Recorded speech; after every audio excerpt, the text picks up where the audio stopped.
ఓం నమో వెంకటేశాయ. కలియుగ ప్రత్యక్ష దైవమైన శ్రీ శ్రీనివాస పరబ్రహ్మ యొక్క దివ్యానుగ్రహ విశేషం చేత తిరుమల తిరుపతి దేవస్థానం వారు నిర్వహించే అనేక ధార్మిక కార్యక్రమాల్లో భాగంగా ప్రతిరోజు మనం శ్రీమన్ మహాభారత అంతర్గత అరణ్య పర్వలోని విశేషాలను యథాశక్తి తెలుసుకునే ప్రయత్నం చేస్తున్నాము. ఈనాటి ప్రవచన కార్యక్రమాన్ని మంగళ పద్య పురస్సరంగా ప్రారంభించుకుందాం. నారాయణం నమస్కృత్య నరం చైవ నరోత్తమం దేవీం సరస్వతీం వ్యాసం తతో జయముదీరయేత్. శ్రీ గురుభ్యో నమః. హరి ఓం.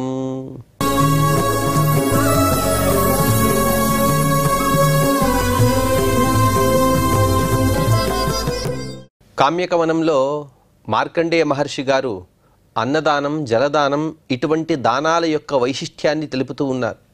తెలిపి ఈ దానాన్ని చేసిన తర్వాత దాత అనగా దానం చేసిన వారు ఎవరైతే ఉంటారో ఈ దానం చేసిన పదార్థాలు వారికి ఎలా ఉపయోగపడతాయి అని చెబుతూ గోప్రదాస్తు సుఖం యాంతి నిర్ముక్తా సర్వపాతకైః విమానైర్హంసయుక్తైశ్చ యాంతి మాసోపవాసినః.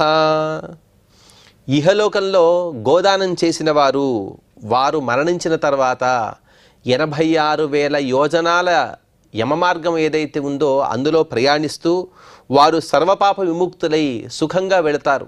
86,000 యోజనాలు వెళ్ళడం అంటే సామాన్యమా? కానీ గోదానం చేస్తే చాలు వారు సుఖంగా ఆ మార్గాన్ని దాటివేస్తారు.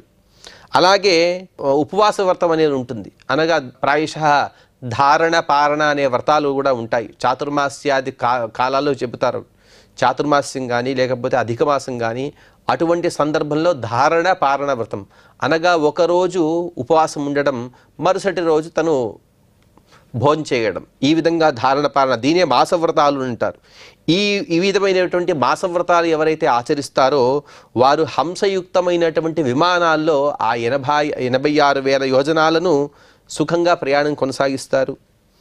తథా బర్హి ప్రయుక్తైశ్చ షష్ఠరాత్రోపవాసినః త్రిరాత్రం క్షపతే యస్తు ఏకభుక్తేన పాండవ అంతరా చైవ నాశ్నాతి తస్య లోకాహ్యనామయాః పానీయస్య గుణాదివ్యాః ప్రేతలోక సుఖావహాః. ఓ ధర్మరాజా, 6 రోజుల వరకు ఎవరైతే ఉపవాసం ఉంటారో అనగా ఇవన్నీ కూడా వారోపవాస వ్రతాలు అని చెబుతారు. అనగా వారంలో 6 రోజులు ఉపవాసం ఉండడం, 7వ రోజు భోజనం చేయడం. అటువంటి వారోపవాస వ్రతాన్ని ఎవరైతే చేస్తారో వారు మయూర నిబద్ధమైన అనగా నెమళ్లతో నిబద్ధమైనటువంటి విమానాల్లో వారు సుఖంగా ప్రయాణిస్తారు. అలాగే ఒకసారి భోజనం చేయడం, 3 రాత్రులు అనగా 3 రోజుల వరకు కూడా ఏమీ భోజనం చేయకుండా ఉపవాసంగా ఉండడం. వారు పరలోకంలో రోగము, శోకము, మోహము అనే 3 బాధల నుండి విముక్తులై ప్రశాంతంగా ఉంటారు. ఎవరైతే ఈ త్రిరాత్రోపవాసం చేస్తారో వారికి కలిగేటువంటి ఇంకా సుఖకరమైనటువంటి ప్రయాణాల్లో సౌలభ్యాలను కూడా మహర్షి గారు చెబుతున్నారు. అనగా త్రిరాత్రోపవాసాలు మాత్రమే కాదు, ఎవరైతే దానాలు చేసి ఉపవాసాది వ్రతాలు చేస్తారో వారికి తత్ర పుష్పోదకా నామ నదీ తేషాం విధీయతే శీతలం సలిలం తత్ర పిబంతి అమృతోపమం. ఈ విధంగా ఉపవాసాదులు లేకపోతే దానాదులు చేసి 86,000 యోజనాలు ప్రయాణించే వారికి మార్గమధ్యంలో ఒక సుందరమైనటువంటి నది కనబడుతుంది. దాని పేరు పుష్పోదకము అనే ఒక నది. చూడండి, పుష్పాలతో కూడినటువంటి నీరు, సుగంధభరితమైనటువంటి నీరు అని అర్థం. ఆ నీరు చాలా చల్లగా అమృతోపమంగా ఉంటుంది. వారందరూ కూడా ఆ నీటిని స్వీకరించి వారు తర్వాత ప్రయాణాన్ని కొనసాగిస్తారు. ఏ చతుష్కృత కర్మాణః పూయం తేషాం విధీయతే ఏవం నదీ మహారాజ సర్వకామప్రదాహి సా. ఓ మహారాజా, ఓ ధర్మరాజా, ఎవరైతే ఈ ఇహలోకంలో ఉండే సందర్భంలో దానాదులు చేయరో, ఉపవాసాది వ్రతాలు చేయరో వారికి పూయం తేషాం విధీయతే. పుష్పోదకమనే నదియే వారికి చీము నెత్తరుతో కనబడుతుందట. అనగా పుష్పోదక నదిలో వారికి నీరు కనబడదు కానీ చీము నెత్తరు మాత్రమే కనబడతాయి. కానీ పుణ్యజనులకు అక్కడే నీరు కనబడుతుంది. వారు ఆ నీటిని స్వీకరించి తర్వాత ప్రయాణాన్ని కొనసాగిస్తారు. అందుకోసం ఈ నదిని సర్వకామప్రద నది అని కూడా పిలుస్తూ ఉంటారు. అందుకోసమే ఓ ధర్మరాజా, తస్మాత్ త్వమపి రాజేంద్ర పూజయేనాన్ యథావిధి అధ్వని క్షీణగాత్రశ్చ పథి పాంసు సమన్వితః పృచ్ఛతే హ్యన్నదాతారం గృహమాయాతి చాశయ తం పూజయాథ యత్నేన సోతిథిర్ బ్రాహ్మణశ్చ సహా. ఓ ధర్మరాజా, అందుకోసమే నీకు చెబుతున్నాను విను. ఈ ఇంటికి వచ్చిన అతిథులు బ్రాహ్మణాదులు ఎవరైతే ఉంటారో వారినందరినీ కూడా యథావిధిగా పూజించు, వారి వారి యోగ్యతను అనుసరించి వారిని సత్కరించు. కొందరు ఎంతో దూరదేశం నుండి వస్తూ యాత్రాశ్రమ వలన చిక్కిపోయి ఉంటారు. ఒళ్ళంతా కూడా దుమ్ము కొట్టుకుపోయి ఉంటుంది, వారి వస్త్రాలన్నీ కూడా మలినమైపోయి ఉంటాయి. అందుకోసం వారికి ఏవైతే ఉపచారాలు కావాలో, అనగా వారికి స్నానానికి నీళ్లు పెట్టడం కానీ, కొందరికి కాళ్ళకి నిన్న రోజు చెప్పుకున్న విధంగా కాళ్ళకు ఘృతాన్ని అనగా నెయ్యిని రాయడం కానీ, ఈ విధంగా చేస్తూ వారిని పూజిస్తూ వారికి అన్నదానం చేయి. కనీసం అంటే ధర్మరాజుకి చెప్పిన తర్వాత మనలాంటి వారికి చెబుతున్నారు మహర్షి గారు, ఈ విధంగా అన్నదానం చేయకపోయినా కూడా అన్నదానం ఎక్కడైతే చేస్తూ ఉంటారో వారి ఆచూకీ చెప్పినా కూడా వారు కూడా గొప్ప పుణ్యాన్ని పొందుతారు. అందుకోసం అలాంటి వారిని నీవు సత్కరించు, సేవించమని మహర్షి గారు చెబుతున్నారు. తం యాంతమనుగచ్చంతి దేవా సర్వే సవాసవాః తస్మిన్ సంపూజితే ప్రీతాః నిరాశా యాంత్యపూజితే. ఇదేంటండి అతిథిని పూజించమని ఇన్నిసార్లు చెప్తున్నారు? దీని వెనక ఏదైనా ఉద్దేశం ఉందా? మార్కండేయ మహర్షి గారికి ఏదైనా లాభం ఉందా అంటే మార్కండేయ మహర్షి గారికి స్వంత లాభం ఏదీ కూడా లేదు. మనలాంటి వారిని ఉద్ధరించాలనే ఎన్నో గొప్ప ఉపదేశాలు చెబుతున్నారు. ఎందుకుంటే అతిథి అనేవాడు సామాన్యుడు కాదు. ఎవరైతే అతిథిగా వస్తారో ఆ అతిథిని అనుసరించి ఇంద్రాది 33 కోట్ల దేవతలు వస్తారట. తమ్యాంతం అనుగచ్చంతి దేవా సర్వే సవాసవాహ.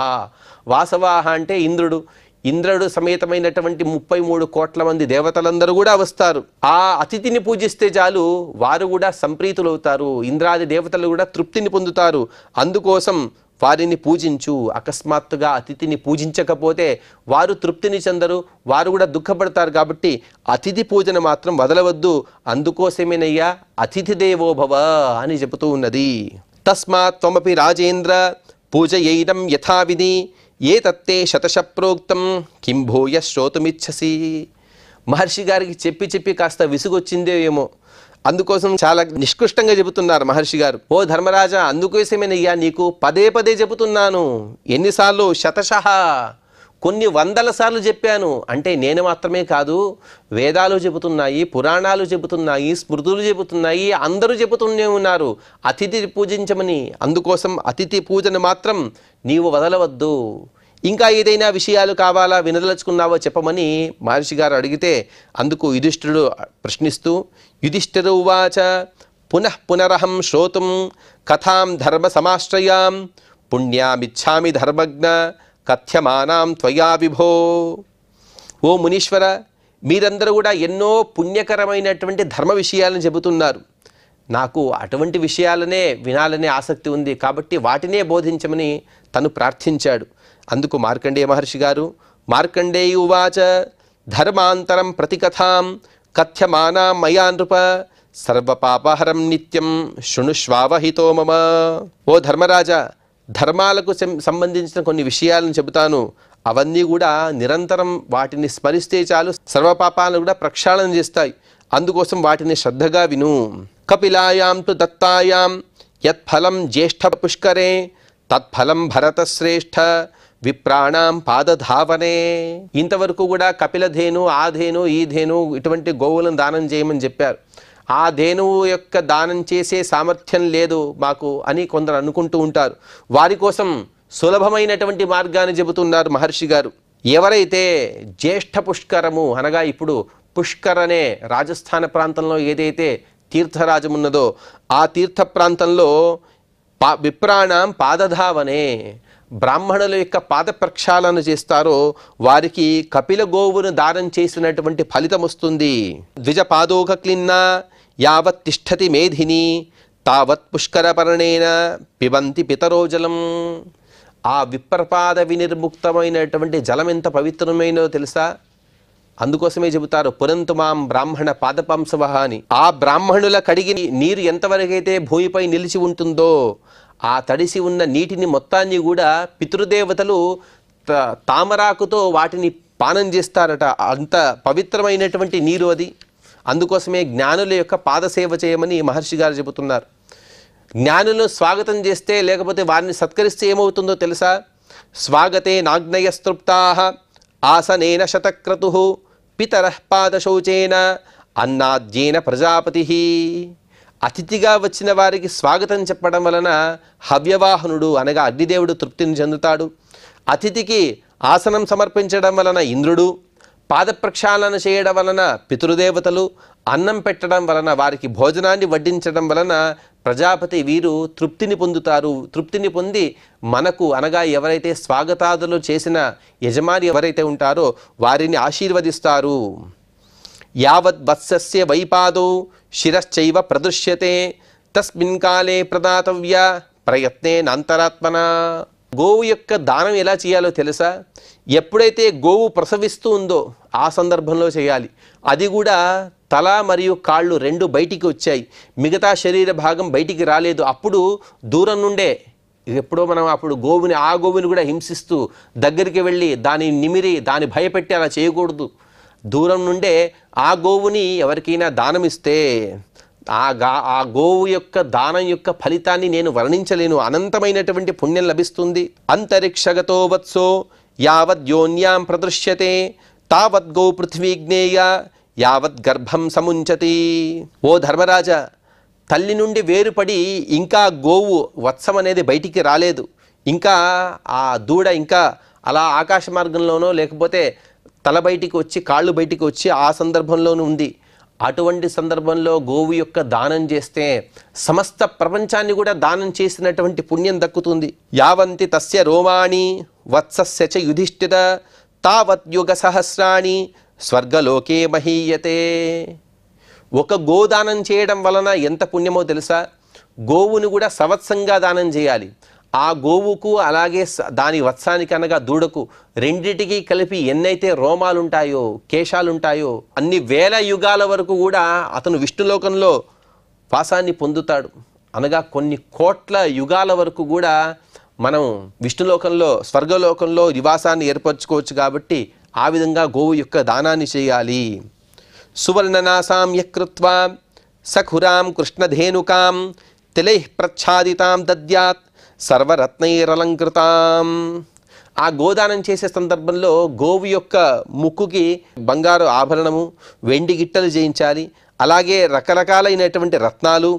ఆ ఆవు కూడా కాస్త నల్ల నువ్వులు అంటించి ప్రతిగ్రహం గృహీత్వా యః పునర్దదాతి సాధవే ఫలానాం ఫలమాప్నోతి తదా దత్వా చ భారత. ఆ విధంగా గోవుని దానం చేస్తే తద్వారా ఎంతో పుణ్యాన్ని పొందవచ్చు. ఏదైనా ఒక దానాన్ని స్వీకరించిన పదార్థాన్ని దాన్ని మరొకసారి దానం ఇవ్వకూడదు. అలా దానం ఇస్తే దానం ఇచ్చిన వారికి దానం తీసుకున్న వారికి ఇద్దరు కూడా మహాపాపం. కానీ ఈ విధంగా ఎవరైతే గోవుని దానం చేస్తారో అనగా బంగారము అలాగే వెండి అలాగే కాస్త తిలలు అనగా నువ్వులు వీటితో ఆచ్ఛాదితమైనటువంటి సవత్స గోవుని దానం తీసుకున్న వారు మరొకరికి ఇంకొకరికి దానం చేసినా కూడా వారు కూడా అనంతమైనటువంటి ఫలాన్ని పొందుతారు. ససముద్ర గుహాతేన సశైల వనకానన చతురంతా భవేద్దత్త పృథివీ నాత్ర సంశయ. ఆ విధంగా గోవుని దానం చేస్తే సముద్రాలు, గుహలు, పర్వతాలు, వనాలు ఈ విధంగా నలుదిక్కులతో నిండినటువంటి భూమిని దానం చేసినటువంటి ఫలితం దక్కుతుంది. ఇందులో ఎటువంటి సందేహం లేదు. అంతర్జాను యశోయస్తు భుంక్తే సంసక్త భాజన యో ద్విజ శబ్దరహితం సక్షమస్తారణాయ వై. ఇక దానాల యొక్క మాహాత్మ్యాన్ని చెప్పారు. భోజనం చేసే సందర్భంలో ఎంత జాగ్రత్తగా భోజనం చేయాలో తెలుసా? చేతులను మోకాళ్ళ లోపల ఉంచి ఒక చేతిని మాత్రమే కంచానికి తగిలిస్తూ ఎవరైతే మౌనంగా భోంచేస్తాడో వాడు తనకు భోజనం వడ్డించే వారిని కూడా తరింపజేస్తాడు. అనగా భోజనం చేసే సందర్భంలో ఒక చేతిని అనగా ఎడమ చేతిని రెండు తొడల మధ్యలో మోకాళ్ళపైన ఉంచడం, ఇంకొక చేతితో మాత్రమే భోంచేస్తూ ఉండాలి. అనగా ఎడమ చేతితో కంచాన్ని కానీ ఏది కూడా ముట్టకూడదు, తాకకుండా మనం కుడి చేతిని మాత్రమే ఉపయోగిస్తూ అందులో కూడా వేళ్ల యొక్క చివరి భాగం ఇంతవరకు మాత్రమే మనం అన్నాన్ని స్పృశిస్తూ భోంచేయాలి. చేతిని మొత్తం చేసుకొని శబ్దం చేస్తూ ఈ విధంగా భోంచేయకూడదు. ఆ విధంగా విధిపూర్వకంగా ఎవరైతే భోంచేస్తాడో వాడు ఆ విధిపూర్వకంగా భోజనం చేసిన వారితో కూర్చున్నటువంటి మిగతా వారందరూ కూడా ఉత్తమ లోకాలను పొందుతారు. అపానాపగరితాస్తథా అన్యేయే ద్విజాతయః జపంధి సంహితాం సమ్యక్ తే నిత్యం తారణక్షమాః. మద్యపానం చేయరు, ఎలాంటి దోషాలను ఎదుర్కొని వారు, వేదపారాయణం చేసేవారు, ఇటువంటి వారు ఎవరైతే ఉంటారో వారి సహవాసాన్ని చేసినా కూడా మనం ఉత్తమమైనటువంటి పుణ్యాన్ని పొందవచ్చు. ఇక్కడ అపానపాహ అని చెబుతారు. అపానపాహ అని, అపానసాహ అని అనగా మద్యపానాన్ని చేయని వారు. ఇంకా నగదితాహ, ఎవరితోనూ కూడా దోషాలు నిందారోపణలు చెయ్యని వారు. అనగా మన గురించి ఎవరు కూడా మనల్ని నింద చేయడం కానీ, మన దోషాలను చెప్పడం కానీ, అటువంటి సత్ప్రవర్తన కలిగి ఉండాలి.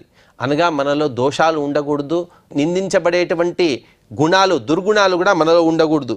అటువంటి వారిని ఎవరైతే వేదాన్ని పారాయణం చేస్తూ ఉంటారో ఆ పారాయణం విన్నా కూడా మనకెంతో పుణ్యం కలుగుతుంది.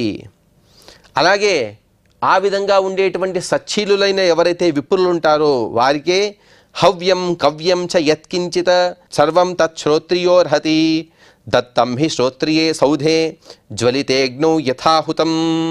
దానాలు ప్రాయశః రెండు రకాలు. ఒకటి హవ్యదానము, ఇంకొకటి కవ్యదానం ఉంటారు. హవ్యదానం ఉంటే ఏదైనా యజ్ఞయాగాదులు చేసి ఇచ్చేటువంటి దానాన్ని హవ్యదానం ఉంటారు. కవ్యదానం ఉంటే పితృయజ్ఞాన్ని చేసి అనగా శ్రాద్ధాదులు చేసిన తర్వాత ఇచ్చే దానాన్ని కవ్యదానం ఉంటారు. ఎవరైతే శ్రోత్రియుడైన బ్రాహ్మణుడు ఉంటాడో వారికి హవ్యాన్ని కానీ కవ్యాన్ని కానీ రెండూ ఇవ్వవచ్చు. కొందరి ప్రాంతాల్లో చెబుతూ ఉంటారు, ఎవరైతే కవ్యాన్ని అనగా శ్రాద్ధాది దానాలను స్వీకరిస్తారో వారిని హవ్యానికి పిలవరు. కానీ స్పష్టంగా మహాభారతం చెబుతోంది, ఉత్తముడైనవి ఉంటే, యోగ్యుడై ఉంటే, ఎప్పుడు కూడా వేదాల్ని జపించేవాడై ఉంటే అటువంటి వారికి హవ్యాన్ని కవ్యాన్ని రెండు కూడా ఇవ్వవచ్చు. అతను రెండిటిని స్వీకరించి రెండిటిని కూడా జీర్ణం చేసుకునే సామర్థ్యం కలిగిన వాడు. ఎలాగా అంటే జ్వలితే అగ్నో యథాహుతం, అలా జ్వలించే అగ్నిలో ఏ విధంగా అయితే హవిర్ద్రవ్యాలను వేస్తే అది మొత్తాన్ని కూడా అది కాల్చివేస్తుందో ఆ విధంగా ఇతను తను తీసుకున్నటువంటి దానాన్ని తను దక్కించుకోగలడు. మన్యుప్రహరణా విప్రాహ న విప్రా శస్త్రయోధినః నిహన్యుర్మన్యునా విప్రాహ వజ్రపాణిరివాసురాన్. ఓ ధర్మరాజా, చాలా సూక్ష్మమైనటువంటి మాటలు చెబుతున్నాను విను. నీవు ఎవరినైనా బ్రాహ్మణుల్ని అవమానం చేస్తే వారేదో శాపం ఇవ్వడమో లేకపోతే ఆయుధాలను విసరడమో అవేవి కూడా చేయరు. ఎందుకంటే మన్యుప్రహరణ విప్రాహ, వారికి కోపం వస్తే చాలు మనం మొత్తం కూడా నశించిపోతాము. వారేవి కూడా ఇనుపతో చేసినటువంటి శస్త్రాస్త్రాలని వారు ప్రయోగించరు. వారు అంత కోపాన్ని పొందితే చాలు, ఏ విధంగా అయితే ఇంద్రుని యొక్క వజ్రాయుధం తగిలితేనే మనం ఏ విధంగా నశించిపోతామో అదేవిధంగా వారు మనపైన కోప్పడితే చాలు మనం చేసినటువంటి అన్ని సత్కర్మలు కూడా నిష్ఫలమైపోతాయి. ధర్మాశ్రితేయం తు కథ కథితేయం తవానఘ యాం శ్రుత్వా మునయ ప్రీతాః నైమిషారణ్యవాసినః. ఓ పాపరహితుడా, ఓ ధర్మరాజా, నేను నైమిషారణ్యంలో మునులందరూ కూడా వారి కోరిక పైన ఎన్నో ధర్మయుక్తమైనటువంటి మాటను చెప్పాను. అదంతా కూడా విని ఆ మునులందరూ కూడా ఎంతో ప్రసన్నతను పొందారు. వీతశోక భయక్రోధాః విపాప్మానస్తథైవ చ శుత్వేవాం తు కథాం రాజన్ నభవంతీహ మానవాః. ఓ రాజా, ఈ మానవులు వీరందరూ కూడా ఎన్నో భయాల్ని, ఎన్నో శోకాలని, ఎన్నోసార్లు క్రోధాలను పొందుతూ వారందరూ కూడా ఎన్నో పాపాలను చేస్తూ ఉంటారు. కానీ ఎవరైతే నేను చెప్పేటువంటి మాటలను వింటారో, వీటిని ఆచరిస్తారో, అనగా దానం చేయాలి, అతిథి పూజ చేయాలి, ఈ విధంగా నేను చేసేటువంటి ధర్మబద్ధమైనటువంటి మాటలను వింటారో వారు అన్ని పాపాలను కూడా పోగొట్టుకుని పవిత్రమైనటువంటి స్వభావాన్ని కలిగి ఉంటారు. వారికి మరొకసారి జన్మ అనేది ఉండదు, వారు మోక్షాన్ని పొందుతారు అని మార్కండేయ మహర్షి గారు చెప్పిన తర్వాత యుధిష్ఠిరుడు మరొకసారి ప్రశ్నిస్తూ, యుధిష్ఠిరువాచ కిం తచ్చౌచం భవేద్యేన విప్రశుద్ధ సదా భవేత్ తదిచ్ఛామి మహాప్రాజ్ఞ శ్రోతుం ధర్మభృతాంబర. ఓ మహర్షి, మీరు బ్రాహ్మణుల యొక్క మహాత్మ్యాన్ని చెప్పారు. ఎందుకు అంటే ఆచార ప్రభవో ధర్మ అని చెప్పిన విధంగా, శౌచాచార విహీనస్య నిష్ఫల సకల క్రియా అని చెప్పిన విధంగా శౌచము ఆచారము లేని విప్రుడు వాడు వ్యర్థుడు, వాడికి ఇవ్వకూడదు దానాదులు అని ఇంతకుముందు కూడా మీరు చెప్పారు.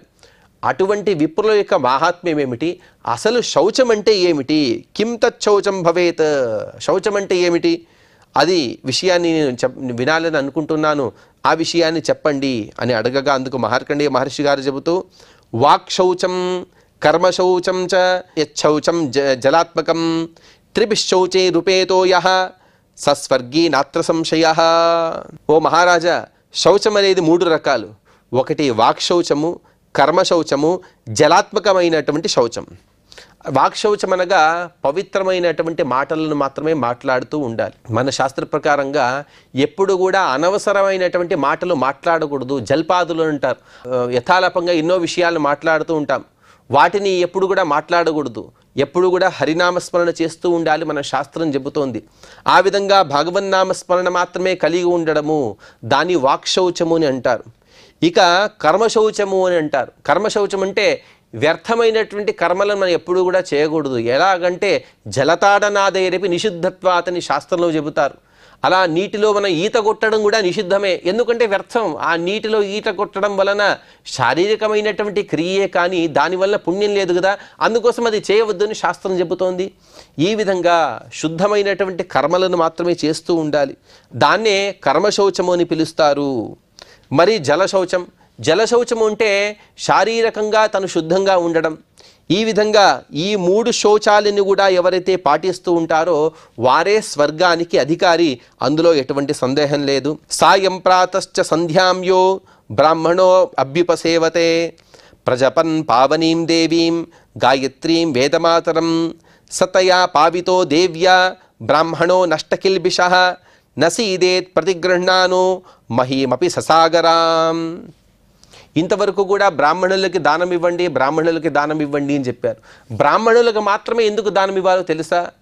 ఏ బ్రాహ్మణుడైతే ప్రాతస్సంధ్య మరియు మధ్యాహ్న కాలంలో నిష్ఠగా గాయత్రి జపం చేస్తూ ఉంటాడో ఆ బ్రాహ్మణుడు పరమ పవిత్రుడు, అతను పాపరహితుడు. సమస్త భూమండలాన్ని కూడా దానంగా తీసుకున్నా కూడా తను దక్కించుకునే సామర్థ్యం కలిగినవాడు. ఉదాహరణకి మనం చిన్నగా అగ్నిని వెలిగించామనుకోండి, దానిపైన ఒక 3-4 పుల్లలను వేస్తే, సమిధలను వేస్తే అది కాలుతుంది. అలా కాకుండా కొన్ని లక్షల పుల్లలను వేస్తే అది కాలుతుందా? ఎందుకంటే ఆ అగ్నికి దక్కని హవిర్భాగం అది. ఆ విధంగా ఎంతైతే దానం తీసుకోగలడో అంత మాత్రమే, అనగా దానం తీసుకున్నటువంటి పదార్థాన్ని తనను దక్కించుకోవాలి. ఆ విధంగా కాకుండా తన యోగ్యతకు మీరి తను దానం తీసుకుంటే ఆ పదార్థం అనేది అతనికి దక్కదు. ఆ విధంగా దక్కాలంటే ఏం చేయాలంటే బ్రాహ్మణుడుగా ఉండేవాడు తను నిష్ఠగా ఉంటూ ఎప్పుడు కూడా వాంగ్నియమాది నియమాలతో సహా మనస్సును పవిత్రంగా పెట్టుకుంటూ సత్కర్మలను మాత్రమే చేస్తూ త్రికాలంలో కూడా సంధ్యావందనాది కర్మలను చేస్తూ తను గాయత్రీ జపాన్ని చేయాలి. ఆ విధంగా చేసిన వాడు ఎంత దానాన్ని స్వీకరించినా కూడా, సమస్త భూప్రపంచాన్ని దానంగా స్వీకరించినా కూడా అతను దక్కించుకోగలడు, అతనికి పాపం అన్నదే అంటదు. ఏ చాస్య దారుణా కేచిత గ్రహ సూర్యాదయో దివి తే చాస్య సౌమ్యా జాయంతే శివా శివతరా సదా. ఇంతే కాదయ్యా, ఎవరైతే నిష్ఠగా 3 పుట్ల కూడా గాయత్రి జపం చేస్తూ ఉంటారో వారికి ఏ గ్రహాలు కూడా ఏమీ బాధించవు, అన్ని గ్రహాలు కూడా అనుకూలంగానే ఉంటాయి. తదేవ లగ్నం సుదినం తదేవ తారాబలం చంద్రబలం తదేవ విద్యాబలం దైవబలం తదేవ లక్ష్మీపతే తేంగ్రయుగం స్మరామి అని చెప్పిన విధంగా ఆ పరమాత్మను ఎప్పుడూ ఎవరైతే స్మరిస్తూ ఉంటారో అన్ని గ్రహాలు కూడా వారికి ఎప్పుడూ అనుకూలంగానే ఉంటాయి, ఎప్పుడు కూడా అవి ప్రతికూలంగా సంచరించవు. అందుకోసమేనయ్యా గాయత్రి జపాన్ని అందరూ కూడా విశేషంగా చేయవలసి ఉంటుంది. సర్వేనానుగతం చైనం దారుణా పిశితాశనా ఘోర రూపా మహాకాయా దర్శయంతి ద్విజోత్తమం. ఎన్నోసార్లు ఎందరినో భయపెట్టడానికి రాక్షసాదులు వస్తూ ఉంటారు. వారు భయంకరమైన రూపాన్ని కలిగి శరీరం కూడా భయానకంగా ఉంటుంది, మాంసభక్షణ చేస్తుంటారు. అటువంటి ఘోరమైన రూపం కలిగిన రాక్షసాదులు కూడా గాయత్రి జపమంత్ర పరాయణులైనటువంటి బ్రాహ్మణులని ఏమీ చేయలేరు, కనీసం భయపెట్టడం కూడా వారికి కుదరదు. గాయత్రి జపం యొక్క వైశిష్ట్యం ఇంత ఉంది అని మహర్షి గారు చెబుతూ ఇంకా అనేక విషయాలని మహర్షి గారు తెలుపబోతూ ఉన్నారు. ఆ విషయాలు మనం తర్వాతి ప్రవచనంలో తెలుసుకునే ప్రయత్నం చేద్దాం. ఈనాటి ప్రవచనాన్ని ఆ శ్రీనివాస పరబ్రహ్మ యొక్క పాద పద్మముల ఇందు సమర్పణ చేస్తూ క్షమా ప్రార్థన మరియు మంగళ పద్యాన్ని పలుకుదాం. యదక్షరపదభ్రష్టం మాత్రాహీనం చ యద్భవేత్ తత్సర్వం క్షమ్యతాం దేవ నారాయణ నమోస్తుతే. శ్రియః కాంతాయ కళ్యాణ నిధయే నిధయేర్థినాం శ్రీవేంకటనివాసాయ శ్రీనివాసాయ మంగళం.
Oh